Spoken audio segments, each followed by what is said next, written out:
Gênesis 3, nós lemos o versículo 15 no sábado e falamos sobre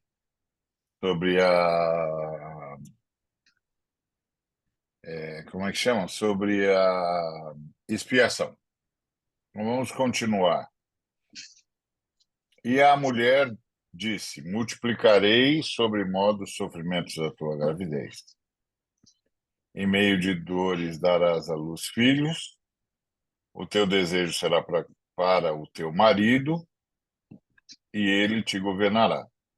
E Adão disse: visto que atendeste à voz de tua mulher e comeste da árvore que eu te ordenara não comesses, maldita é a terra por tua causa, nem fadigas obterás dela o sustento Ai, oi, durante os dias da tua vida.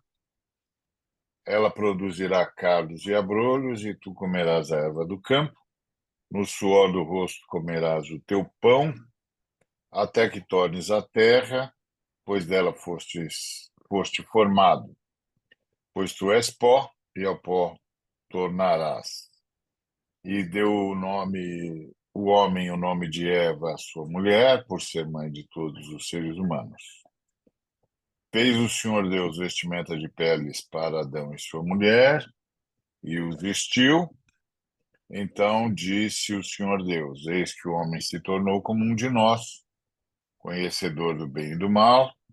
Assim que não estenda a mão e tome também da árvore da vida, e coma e viva eternamente, o Senhor Deus, por isso, o lançou fora do jardim do Éden, a fim de lavrar a terra de que fora tomado. E expulso o homem, colocou querubins ao oriente do jardim do Éden, e o refulgir de uma espada que se revolvia para guardar o caminho da árvore da vida. Amém?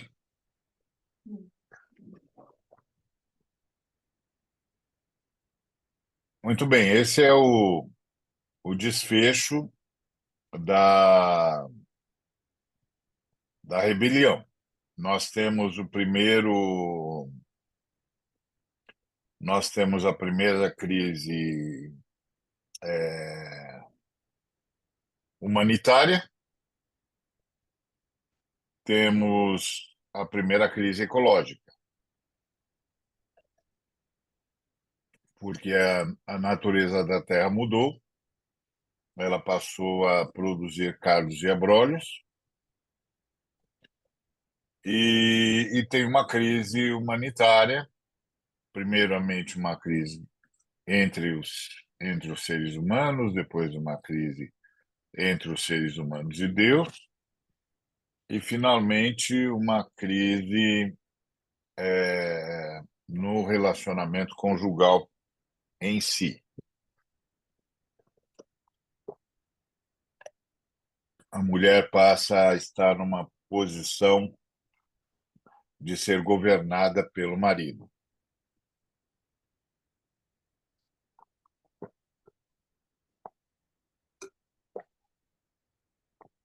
E, obviamente, passa por uma posição sob autoridade. A primeira coisa que a gente tem de saber é que essa situação é uma situação de maldição, não é uma, não é uma situação de normalidade. Mas com o passar do tempo, isso foi normalizado. E mesmo a igreja normalizou isso, ah, e a igreja fez isso em primeiro lugar por causa do que viu na relação dos patriarcas, que era uma relação pagã. Os patriarcas se portavam exatamente como os pagãos, não havia a lei de Moisés, obviamente, e eles estavam sendo formados, separados de onde estavam para formar um novo povo, e sem E aí a primeira tarefa deles era se multiplicar apenas. Depois é que eles passam a receber a lei e vão ganhar, que vai dar-lhes contornos éticos, contornos morais, contornos civis, contornos criminais, econômicos, etc. E aí eles normalizaram a relação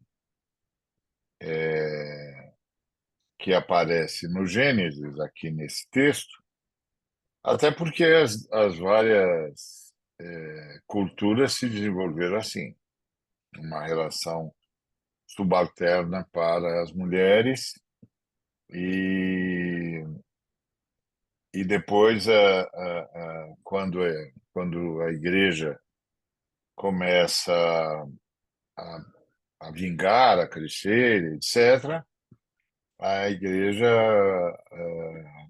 começa a mudar esse quadro por causa do Espírito Santo. Após o Pentecostes, o Espírito Santo, com a sua descida, igualou todo mundo, porque ele distribuiu dons de forma abrangente e sem acepção. Então, homens e mulheres receberam dons.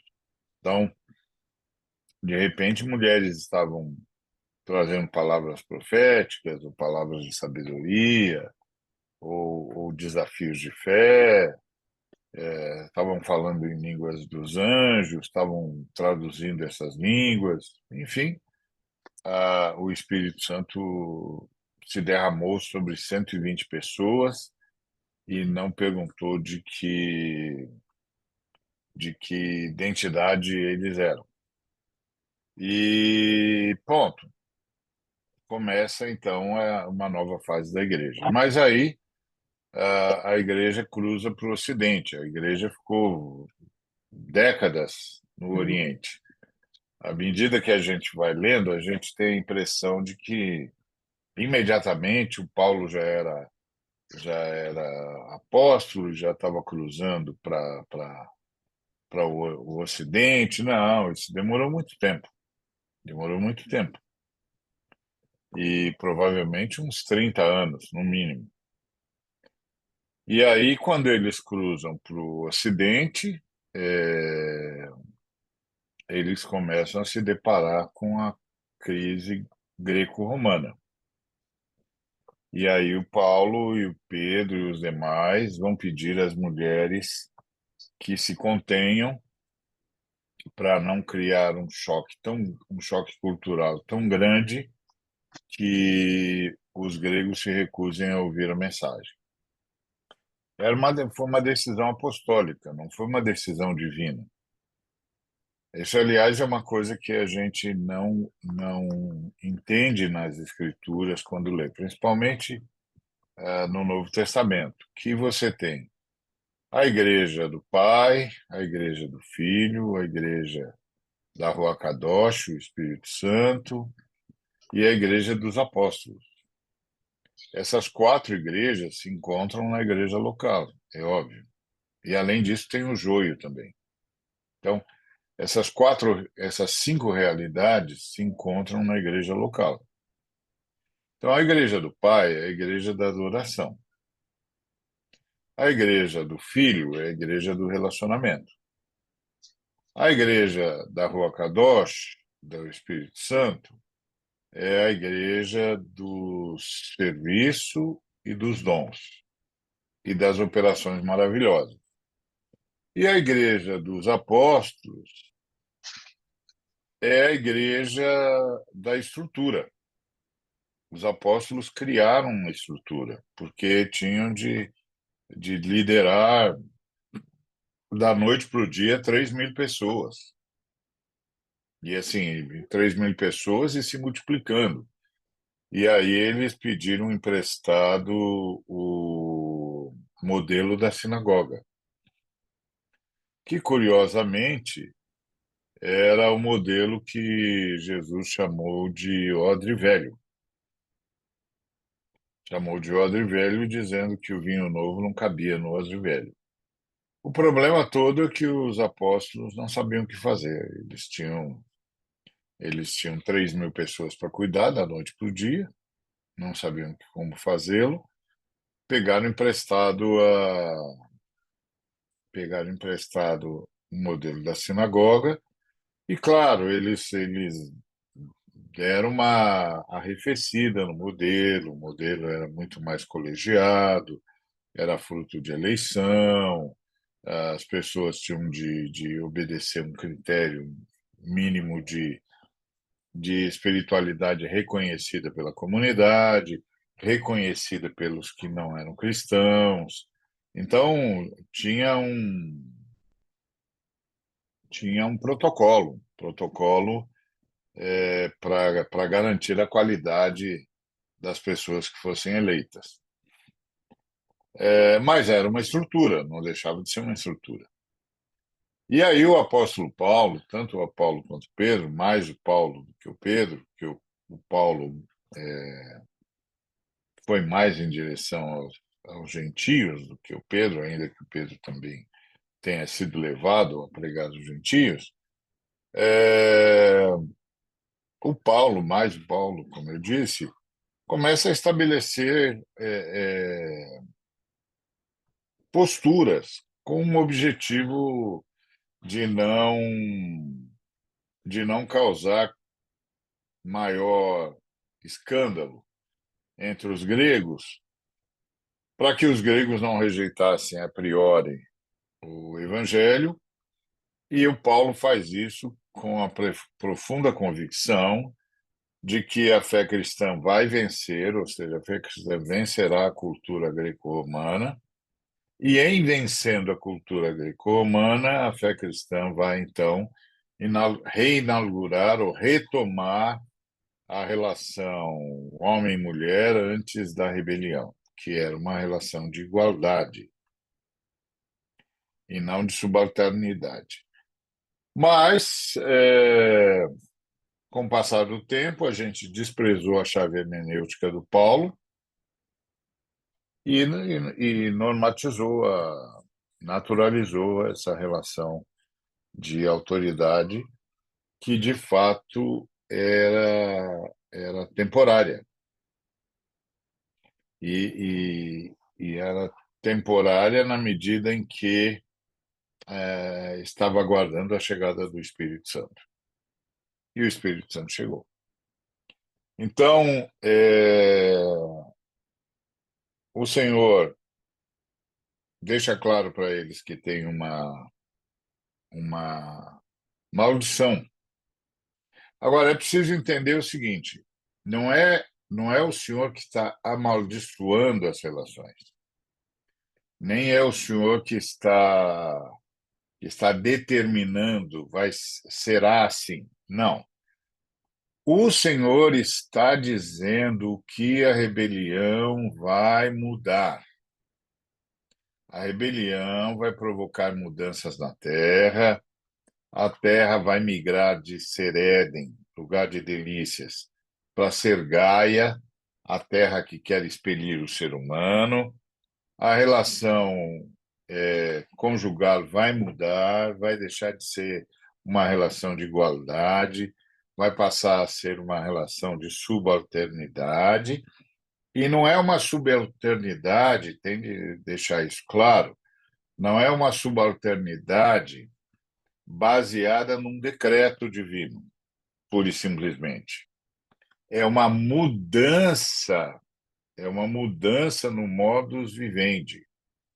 Então, o Senhor não está dizendo é, a mulher vai ser subjugada ao ser humano, do sexo masculino. Não. Ele está dizendo, sua gravidez vai ser em meio a dores, portanto, você vai conhecer a dor desde o momento do parto, você vai dar à luz a humanidade vai progredir, vai se multiplicar, mas sempre em meio à dor. E aí o Senhor diz: teu desejo, o teu desejo será para teu marido, e ele te governará. Ou seja, não é que a mulher vai ser sequestrada pelo homem, não é que a mulher vai ser opressa pelo homem. Não, ela vai desejar, o desejo dela será para com seu marido, e ele a governará. E isso, inclusive, explica, em muitos casos, principalmente para a gente que, que atende pessoas no gabinete pastoral, isso explica uma resiliência e uma subserviência que impressiona na mulher. Eu já vi muitos casos assim, em que a situação é tensa, a situação já está beirando a violência, mas a mulher está insistindo em continuar e cheia de esperança e na expectativa de que vai mudar, vai mudar, vai mudar, vai mudar. Por quê? Porque é uma relação é, deteriorada. Então, o que o senhor está dizendo é que todos os relacionamentos serão deteriorados com a rebelião. Então, em dor multiplicarei sobremodo a dor na sua gravidez, os sofrimentos da tua gravidez. A ideia é: eu vou sustentar essa mudança, eu não vou mexer nisso, não.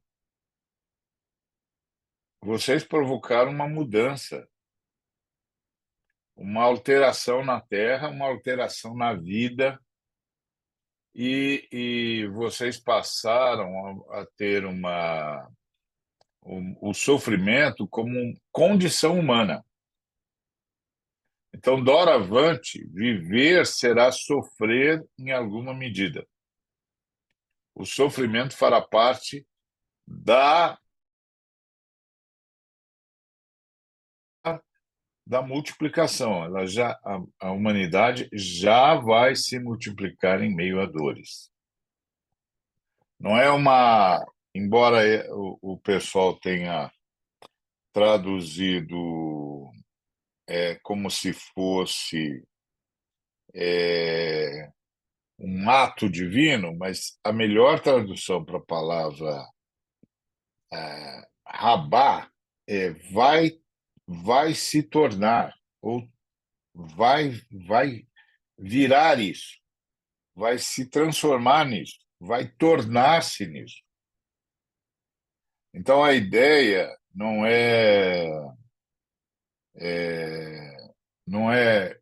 eu vou fazer isso, mas sim a sua gravidez, o seu parto vai se tornar em dores, porque o verbo é rabá, que quer dizer tornar-se, vai aumentar, vai vir a ser. Essa é a ideia aqui.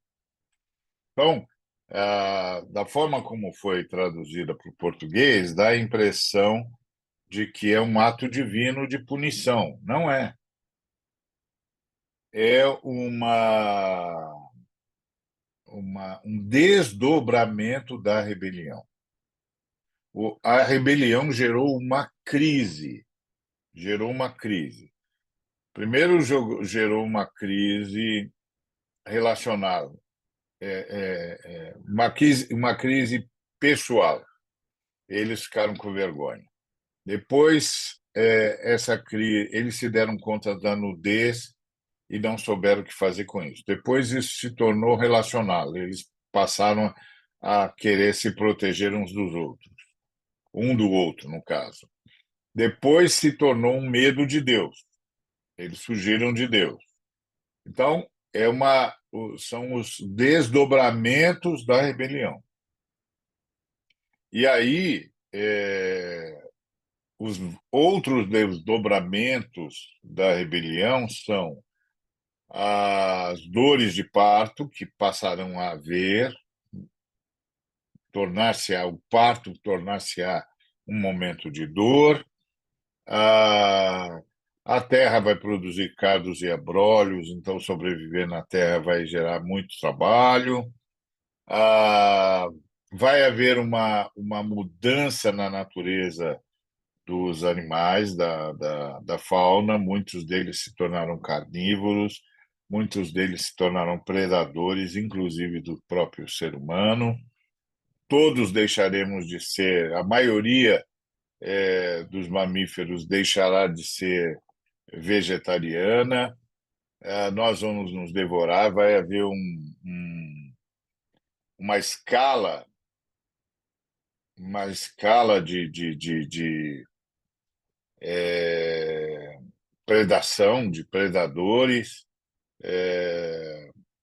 Tudo isso vai mudar, isso tudo é resultado da rebelião, é o desdobramento da rebelião. E um dos desdobramentos da rebelião é que o desejo da mulher passa a ser para com o homem e o homem passa a governar a mulher. Isso é totalmente contrário ao projeto divino. O projeto divino era igualdade. Ela sou eu sou ela. Ele sou eu sou ele. Igualdade. Essa relação desaparece. Dá lugar a uma relação de subalternidade. Não é uma punição divina. É o desdobramento da rebelião. É o desdobramento da rebelião. E a terra se rebelará, a terra vai produzir cardos e abrolhos, eles vão caminhar para a morte, ou seja, sobreviver vai dar muito trabalho, e porque a terra não vai facilitar a vida dos homens. E, e aí até que volte ao pó, da onde veio. Então, isso são desdobramentos da rebelião. Quando a gente sai da rebelião, espera-se a revisão de todos esses desdobramentos. E essa é uma tarefa que a igreja não conseguiu fazer. A igreja não conseguiu revisar os desdobramentos. Porque, em revisando os desdobramentos, iria voltar o mais rápido possível para um relacionamento de igualdade, que era o relacionamento antes da rebelião. E tudo vai ser mais difícil, no suor do rosto comerás o teu pão, e a morte, finalmente a morte, o mais terrível dos adversários, até que tornes a terra, porque dela fostes formado, porque tu és pó, e ao pó tornarás. Então, essa é a ideia. A ideia são desdobramentos. Então, o desdobramento é uma crise pessoal, depois uma crise interrelacional, depois uma crise com Deus, depois uma crise conjugal, aí uma crise com a criação e uma situação de trevas. Jesus vem para mudar tudo isso, para retomar tudo o que foi perdido, a duras penas. A duras penas, é óbvio. Então, essa ideia é uma ideia da,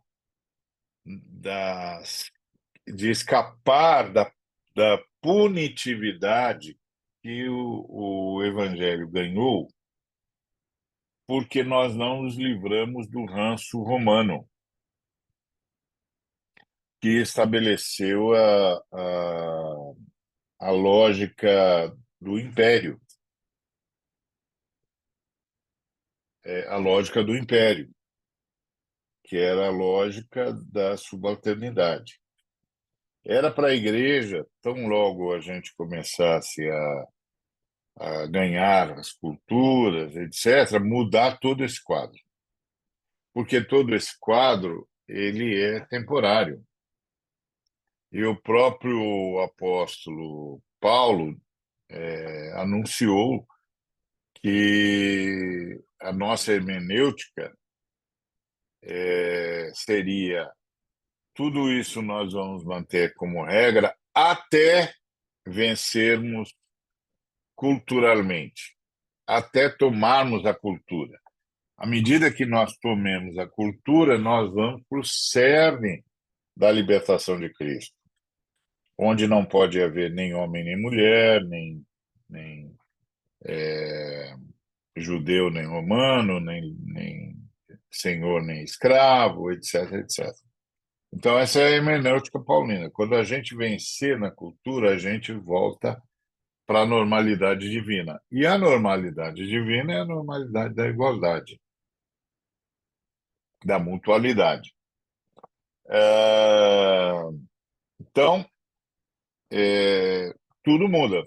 Muda a relação com a criação e muda a relação com a cadeia alimentar. A gente agora é o predador maior do universo, estamos no topo da cadeia alimentar, não tanto pela nossa força particular, mas pela nossa engenhosidade. Então, a gente está no topo da cadeia alimentar e outros animais passaram a ser carnívoros e a disputar na caça a alimentação, até porque sem a presença do homem organizando o jardim, tem de haver meios naturais de contenção da explosão de determinadas espécies em detrimento das outras. E aí essa contenção é a morte, é a migração, tem de haver contenção. Então, esse é o quadro que a gente assiste aqui.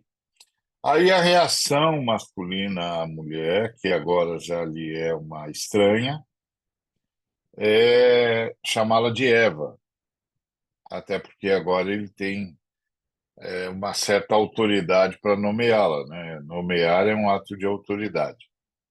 E para chamá-la de Eva, que é de fato uma exclamação, que significa, então serás a mãe de todos os homens? É essa a expressão, Eva, a mãe todos, de todos os seres humanos. Então, essa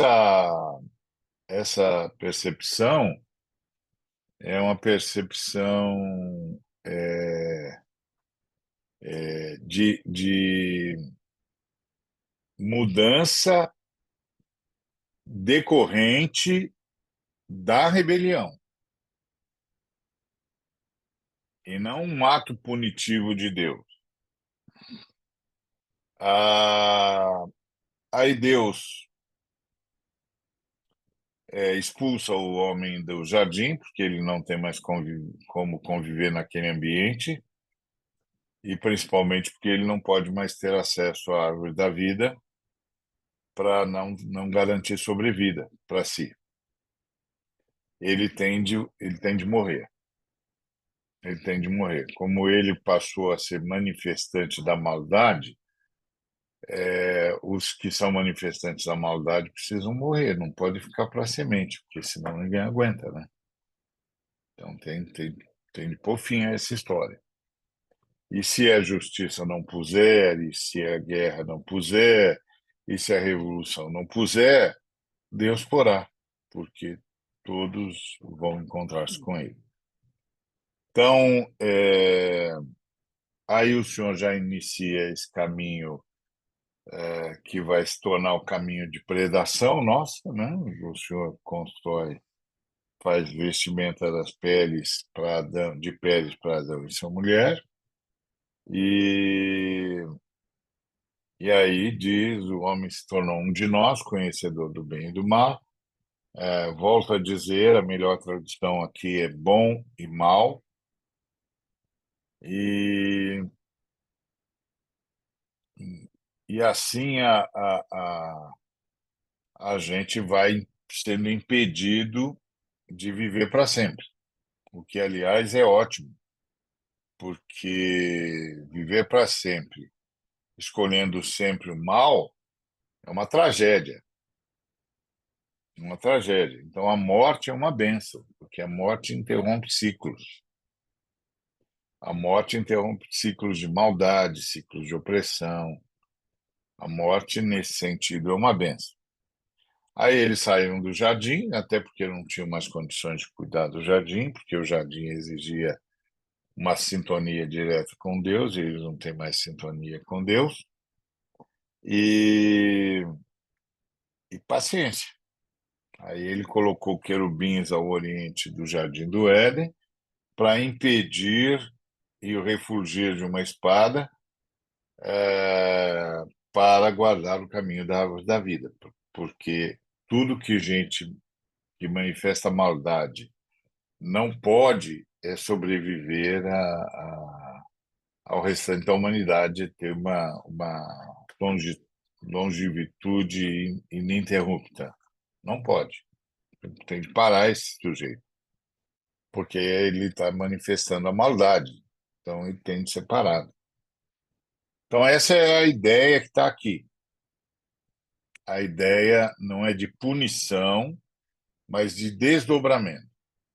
Mas também tem as intervenções abençoadoras de Deus, como no caso Eva, que se torna a mãe de todos os viventes. E aí ele coloca os querubins ao oriente do jardim e o refulgir de uma espada para guardar o caminho da árvore da vida. Ou seja, Deus mesmo vai ditando como ele quer que tudo seja defendido, porque agora será necessário defender-se da maldade. A maldade vai ganhar corpo e se faz necessário defender-se da maldade. Então, esse é um parâmetro para a gente ter sempre em mente, que se faz necessário resistir à maldade, sempre. Não importa qual seja a situação. É importante a gente resistir à maldade o tempo todo. Muito bem, perguntas?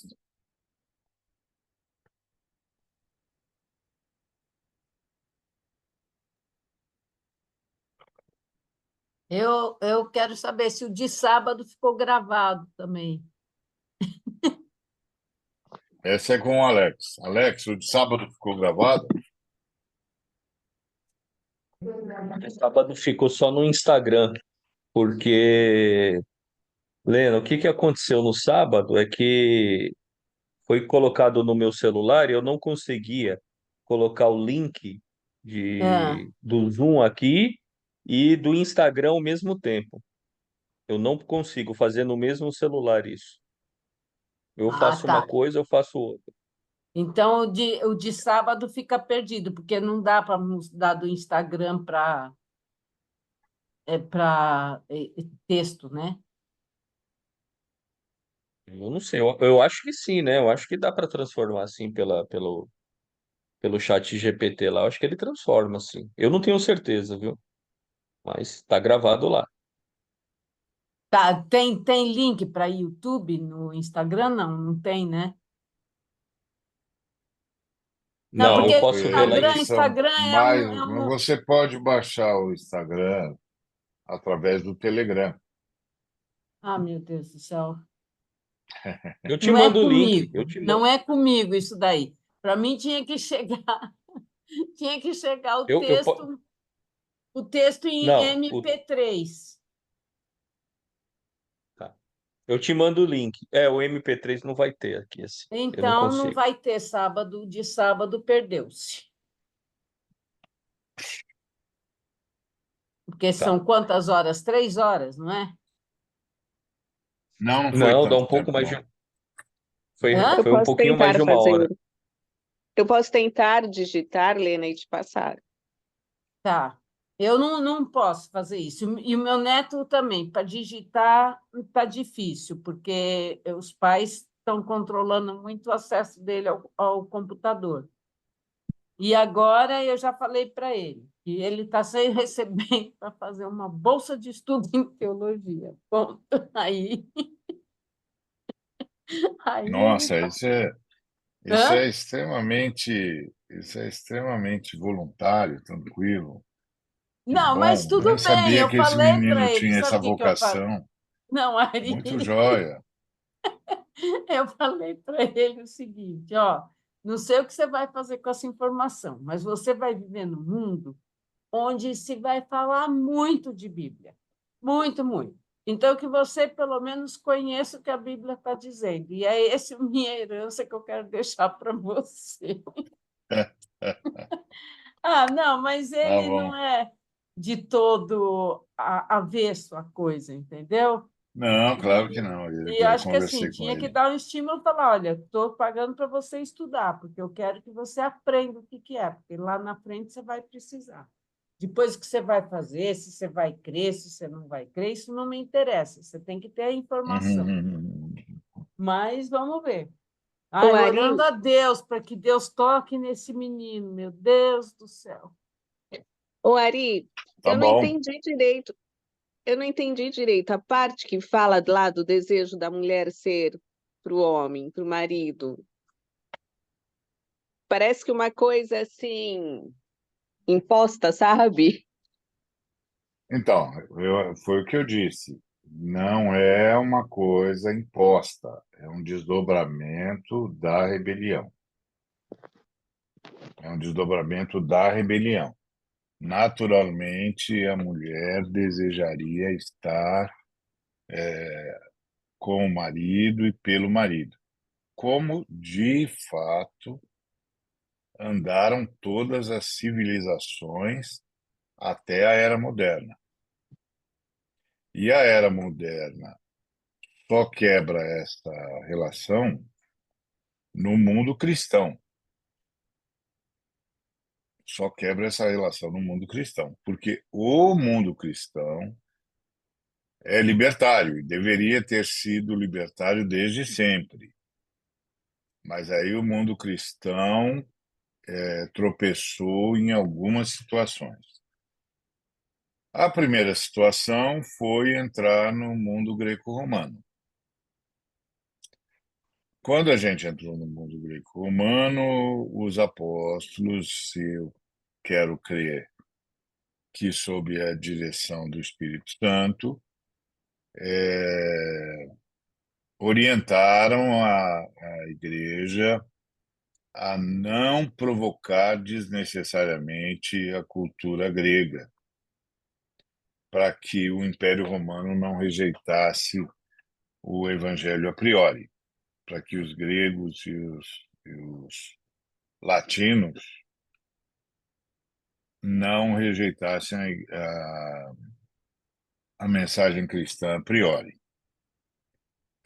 Só que essa orientação apostólica ela tinha um caráter voluntário, não só voluntário, mas temporário. Por quê? Porque essa lógica do desejo, da subalternidade, o derramamento do Espírito Santo no Pentecostes quebrou. Ele quebrou, o Espírito Santo quebrou isso. Por quê? Porque o Espírito Santo distribuiu dons e serviços igualmente, tanto para homens quanto para mulheres. E operações de maravilhas e toda sorte de dons, igualmente. E pronto. Então, a, a, a igreja da época é Guardadas as devidas proporções, é mais ou menos parecida com a nossa hoje. A nossa ainda está muito distante, mas é mais ou menos parecida porque era uma comunidade onde todo mundo falava. Todo mundo falava. E todo mundo podia dizer: eu tenho uma palavra do Senhor para vocês. E trazia. Aí terminou um de falar, o outro falava: olha, eu tenho uma palavra do Senhor para vocês. Aí terminou de falar, um terceiro dizia: olha, eu tenho uma palavra do Senhor. E essa sucessão podia ser assumida por homens e por mulheres.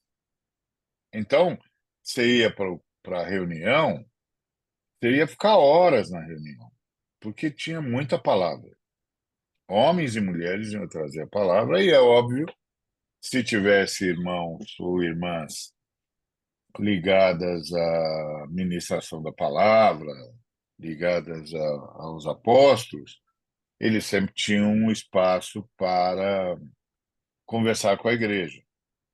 E naquela época era uma conversa muito mais curiosa do que é hoje. Porque hoje, os que, os que têm uma posição de ensino, eles têm o texto sagrado. Eles têm o texto sagrado. Então, tudo que eles fazem é visitar o texto sagrado e desdobrá-lo para os irmãos e irmãs. Entretanto, lá na igreja primitiva, os irmãos iam recebendo notícias. Olha, o apóstolo Tomé recebeu do Senhor o seguinte. Olha, o apóstolo Paulo recebeu do Senhor o seguinte. Olha, chegou até nós a notícia de que o apóstolo Pedro recebeu do Senhor o seguinte. Olha, acabamos de saber que o apóstolo João recebeu do Senhor o seguinte. Então era totalmente diferente, porque é a igreja em estágio embrionário, tá certo? Com o passar do tempo, no século IV, a gente fecha o cânon, porque os mestres decidem os 27 livros do Novo Testamento e decidem de modo miraculoso, porque eles não fizeram um concílio. Eles foram ganhando consciência de que os livros a serem usados eram os 27 livros, e embora estivessem distantes, continentes diferentes, etc., eles iam tendo a mesma impressão e passando a usar os 27 livros. Até que chegou um acordo, e aí, quando houve o Concílio de Latrão, que para nós protestantes já não conta, porque nós não trabalhamos com nenhum outro concílio além dos 4 concílios fundantes, que são Niceia, Constantinopla, Éfeso e Calcedônia. A gente só trabalha com esses 4 concílios. A gente não trabalha com um quinto concílio e daí para diante, que é o Concílio de Latrão, que vem e já devem estar em 12 ou 13 concílios, não sei. Nós só nos identificamos com os primeiros 4. Então, era muito rico, né? Então, imagina que o irmão chegava e dizia: olha, eu trouxe uma carta do Paulo, olha, eu trouxe uma carta do Pedro, olha, o João está ministrando isso.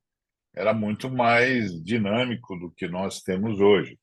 Mas, assim, guardadas as devidas proporções, a gente tem lá na nossa comunidade uma experiência muito razoável, muito forçar, mas razoavelmente parecida com a da comunidade primitiva, onde todo mundo fala, onde todo mundo tem uma, uma palavra e tem o microfone aberto para trazer a palavra que, porventura, o Senhor lhe abençoar. E então era essa a situação. Então, nessa situação, homem e mulher, a diferença desapareceu. Por quê? Porque o Espírito Santo distribuiu igualmente os dons. Então, todo mundo tem dom. Mas aí eles cruzam para o Ocidente, eles entram na Macedônia. Aí eles vão se deparar com a cultura greco-romana, de fato, que era complexa, porque a cultura grega é misógina. Então, a cultura grega não gostava de mulheres, a cultura grega entendia que as mulheres deveriam ser de domínio público e que elas não tinham alma, que o amor delas era menor do que o amor masculino. Então, os gregos eram bastante misóginos e não conseguiriam conviver com mulheres de autoridade ou com autoridade. Então, os apóstolos, a gente não sabe se consensualmente ou não, concluíram que iriam pedir um sacrifício para as irmãs diante da cultura greco-romana. Até que a cultura cristã, a tradição judaico-cristã, se impusesse à tradição greco-romana, o que acabou acontecendo. É mais ou menos o que nós pediríamos a um casal de missionários hoje que decidissem ser missionários do mundo islâmico. A gente ia pedir um sacrifício para a irmã. Dizer, olha, irmã, você conhece os protocolos lá e não tem muito jeito, não. Tem de trabalhar a partir desses protocolos, ou então a irmã, inclusive, pode correr risco de vida. Então, é mais ou menos isso. Só que aí o Paulo tem uma chave hermenêutica. Quando a tradição judaico-cristã vencer e vencerá, nós vamos reverter tudo isso. Nós vamos reverter tudo isso. Só que aí, no século IV, a igreja se tornou religião oficial do Império Romano. E perdeu totalmente contato com a religião, com a fé judaica, com a igreja judaica, e se tornou uma igreja eminentemente grega, com todas as mazelas que isso significa, com todos os desdobramentos que isso significou e significa até hoje. Porque a igreja traiu Jesus Cristo e traiu a ação poderosa de promover a igualdade provida pelo Espírito Santo. Então, foi uma traição de grande abrangência. Essa traição só vai começar a ser revertida na, na Reforma Protestante, não em todas, mas em algumas reformas protestantes, ela vai ser revertida e, e essa relação emancipada entre homem e mulher, como garante a pessoa da Trindade, a terceira pessoa da Trindade, só vai ganhar o campo humano com a ascensão do feminismo e tal. Então, essa é uma realidade histórica, que a gente foi perdendo e também a gente foi desprezando a hermenêutica paulina e a hermenêutica do Pedro e a hermenêutica do Tiago, que todos eles criam na vitória da tradição judaico-cristã sobre a tradição greco-romana. O que, no final das contas, aconteceu mesmo, em grande parte.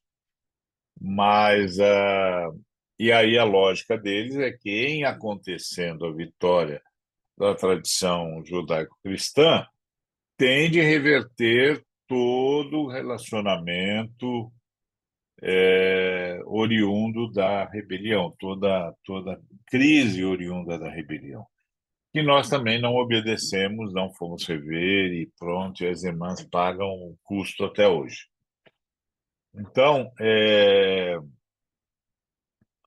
essa a ideia. Aí eles como eles agora não vão mais decidir, não vão mais deixar Deus decidir, então eles não podem continuar vivos por muito tempo. Eles precisam cumprir a vocação, a nova vocação deles, que é a morte. E cumprir em tempo recorde, porque as gerações precisam se suceder.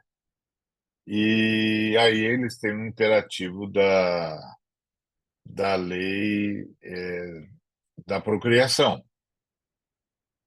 que nós vamos seguir durante milênios e ainda seguimos. Que é a ideia do crescer e multiplicar e possuir a terra, etc. Essa palavra continua ecoando entre nós. E é o que eles vão fazer, principalmente por causa da tradição greco-romana. Mas mesmo a tradição greco-romana vai acabar se submetendo à hermenêutica paulina. Então, esse é o quadro. Esse é o quadro de emancipação da igreja. Mas aí, com a anuência ao Império Romano, muita coisa regrediu, retrocedeu, e a gente teve de esperar pela Reforma Protestante para finalmente começar a se mexer na direção de recuperar a verdadeira natureza da Igreja de Cristo. Basicamente, nessa caminhada que estamos todos nós.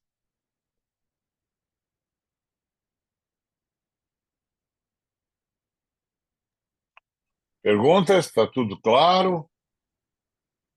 Pastor, Oba, boa noite. É o Alex aqui de Hortolândia. Eu queria tá abrir uma bom? pergunta bem, graças a Deus. É, Antes da primeira pausa, que você abriu para perguntas, você tinha finalizado falando em relação ao mal que a gente deve resistir. Assim, eu fiquei um pouco, assim, abriu um leque de perguntas na minha cabeça referente ao mal. À medida que eu resisto ao mal, qual mal eu devo resistir? Ao mal a maldade que eu não controlo, né? Que seria tipo, eu tô num trânsito, um rapaz que tá desacordado da vida, tal. Ele vem de encontro a mim e tipo me fere com a maldade que tá nele. Eu resisto a essa maldade ou a maldade que tá em mim que eu devo resistir? Não, Exatamente claro assim? que não. Claro que não. É por isso que a tradição judaico-cristã estabelece o imperius lex, como Deus fez com Moisés. Apela para a lei, chama a lei.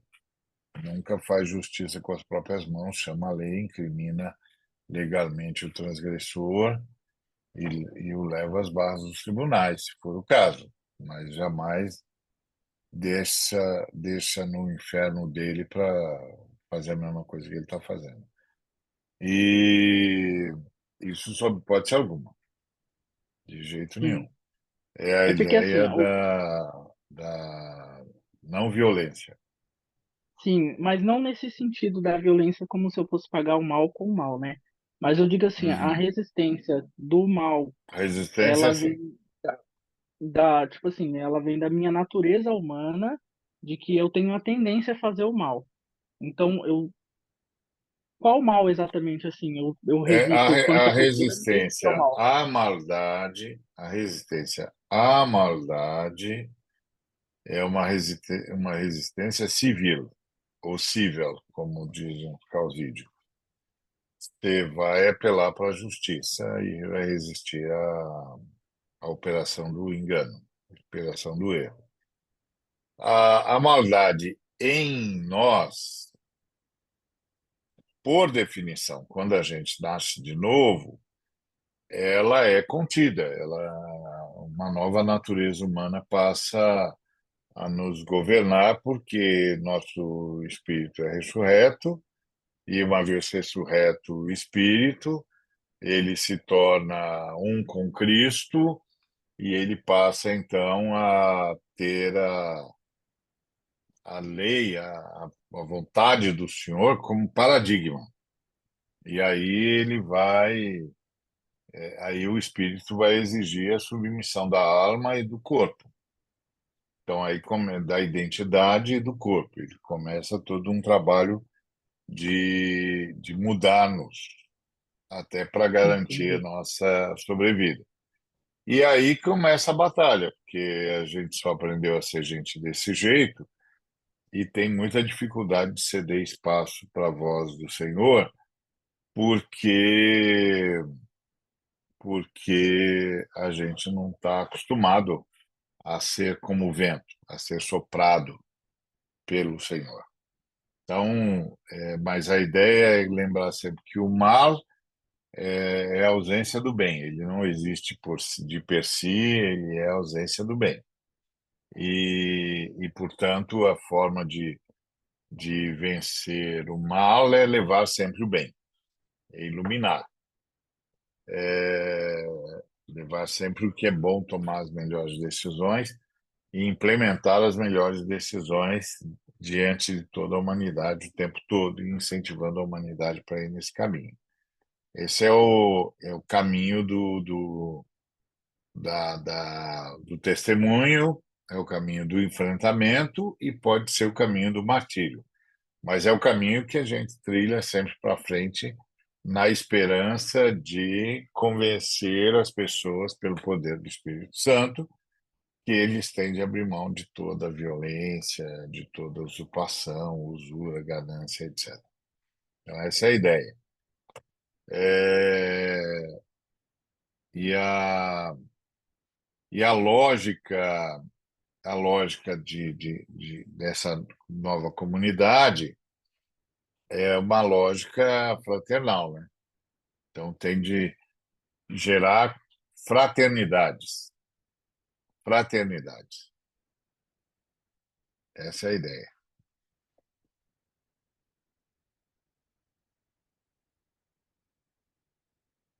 Tá bom? Todo mundo entendeu? Sim, Uau, foi muito obrigado, beleza, viu? hein? Olha, eu que agradeço, só. Então tá bom, gente. Então até a próxima segunda-feira. Se Deus quiser, se Jesus voltar antes, eu vou embora. Sinto muito.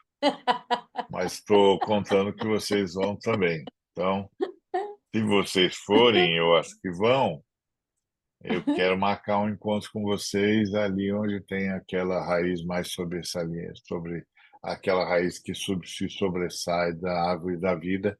Eu vou estar sentado lá, a gente aparece lá que a gente vai bater um papo e tomar café, porque não é possível que no céu não tenha café. Certo, Alex?